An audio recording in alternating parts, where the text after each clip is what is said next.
Hi friends, welcome to Sneha vlogs అండి. ఈరోజు ఒక కప్పు పుట్నాల పప్పు ఉంటే చాలండి. ఇంట్లో హెల్తీగా స్వీట్ అయితే చేసేసుకోవచ్చు అప్పటికప్పుడు. దీనికోసం ముందుగా అయితే ఒక కప్పు పుట్నాలు అయితే తీసుకోండి. చాలా ఈజీగా చేసేసుకోవచ్చు అండి, అన్నీ ఇంట్లో ఉన్న వాటితోనే. చాలా బాగుంటుంది టేస్ట్ కూడా. ఒక కప్పు పుట్నాల పప్పు తీసుకొని దీనిలోనైతే కొద్దిగా ఫ్రై అవ్వనివ్వాలండి. కొద్దిగా వేగితే చాలండి. సన్న మంట పైన కొద్దిగా వేగనివ్వండి దీనిని.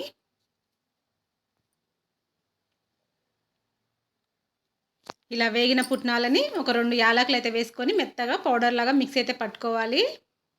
ఇప్పుడు పొయ్యి మీద ఒక ప్యాన్ పెట్టేసుకొని ఒక 3 స్పూన్స్ అయితే నెయ్యి వేసుకోండి. మనం ముందుగానే పొడి పట్టుకున్నాం కదా పుట్నాలు, ఆ పొడిని అయితే ఇందులో వేసేసుకొని ఫ్రై చేసుకోవాలి.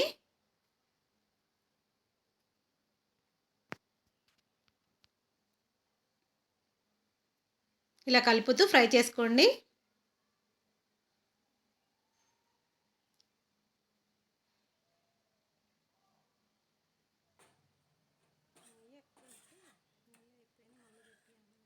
ఇప్పుడు దీంట్లో మనం ఒక కప్పు పుట్నాలు తీసుకున్నాం కదా, 1/2 కప్పు బెల్లం తీసుకొని ముందుగానే కరిగించి అయితే పక్కన పెట్టేసుకోవాలండి.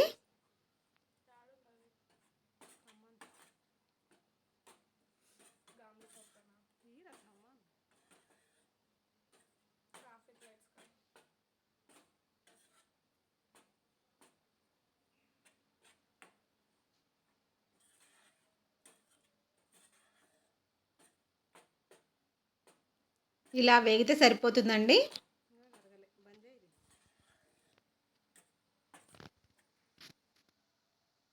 ఇప్పుడు మనం బెల్లం పాకం పట్టి పెట్టుకున్నాం కదా, ఇది జస్ట్ కరిగితే చాలండి. బెల్లం పాకం రావాల్సిన అవసరం ఏమీ లేదు. దీన్ని అయితే వడకట్టుకొని దాంట్లో అయితే వేసేసుకోవాలి. ముందుగా కొద్దిగా వేసుకొని కలిపేసుకోండి. మొత్తం ఒకేసారి వేస్తే ఉండలు కడుతుంది. కొద్దిగా వేసి కలిపిన తర్వాత మిగతాది మొత్తం వేసేసుకోండి.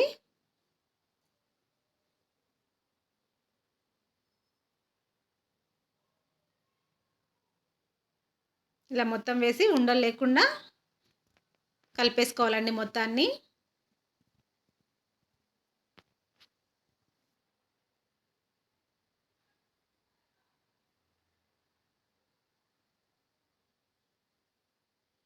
ఇలా మొత్తం కలిపితే దగ్గర అవుతుందండి.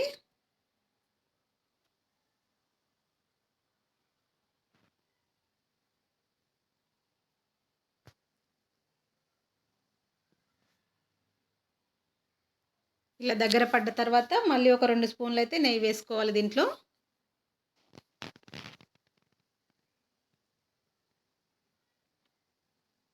కొద్దిగా ఫుడ్ కలర్ అండి, ఇది మీ ఇష్టం అండి. నచ్చితే వేసుకోండి, లేదంటే స్కిప్ చేసేయండి.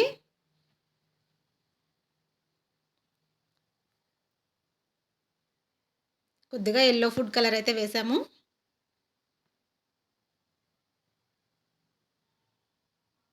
ఈ విధంగా రావాలండి మొత్తము.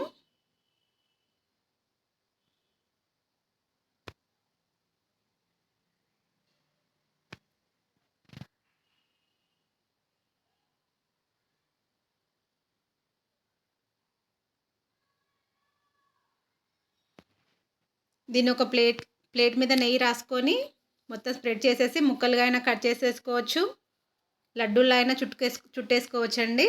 స్పూన్తో ఇలా కూడా వేసేసుకోవచ్చు అంతా ఒక ప్లేట్లోకి. ఇలాగే కూడా తినేయొచ్చండి, చాలా బాగుంటుంది. నేనైతే స్పూన్తో ఇలా వేస్తున్నాను. మీరు లడ్డూల్లో అయినా చేసేసుకోవచ్చు. ఒక ప్లేట్కి మొత్తం స్ప్రెడ్ చేసేసి ముక్కలుగా అయినా కట్ చేసేయచ్చండి. అంతే అండి, చాలా బాగుంటుంది స్వీట్ మాత్రం ఇది పుట్నాలతో. తప్పకుండా ట్రై చేయండి. ప్లీజ్ నచ్చితే కనుక లైక్ చేసి సబ్స్క్రైబ్ అయితే చేసుకోండి.